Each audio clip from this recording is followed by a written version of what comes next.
CM చంద్రబాబుపై fire అయ్యారు YCP MLC Botsa Satyanarayana.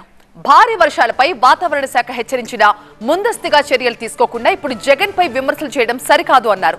బాధితులకు తిండి కూడా పెట్టలేకపోయామని చంద్రబాబు స్వయంగా చెప్పుకోవడం సిగ్గుచేటన్నారు బొత్స. వరదపై ముందస్తు మానిటరింగ్ ఏం జరిగిందో చెప్పాలంటూ సవాల్ చేశారు బొత్స. సాక్షాత్ ఆయన నోటితో విన్నాం, భోజనం పెట్టలేకపోయాము వాళ్ళని అని అధికారులని అదమాయించి అదిలించడం చూసాం. చంద్రబాబు నాయుడు ముఖ్యమంత్రి ఒక్కరోజు ముఖ్యమంత్రి కాదు, ఆయనే చెప్తుంటాడు నా అనుభవం, నా విజను, నా ఆలోచన అని మాట్లాడుతుంటాడు. చంద్రబాబు నాయుడు గారిని వారి యంత్రాంగాన్ని అడుగుతున్నాం, ఈ అధిక వర్షాలు వస్తాయని ఇది మీకు ఫోర్కాస్ట్ ముందుగా వచ్చిందా లేదా, మీకు ఇన్ఫర్మేషన్ వాతావరణ శాఖ మీకు తెలియపరిచిందా లేదా? తెలియపరిచినప్పుడు మీ ముఖ్యమంత్రి కార్యాలయము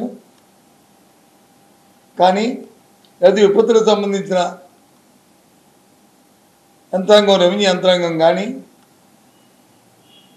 ఏ చర్యలకు ముందుగా తీసుకున్నారు ప్రజలకు చెప్పవలసిన అవసరం ఉంది.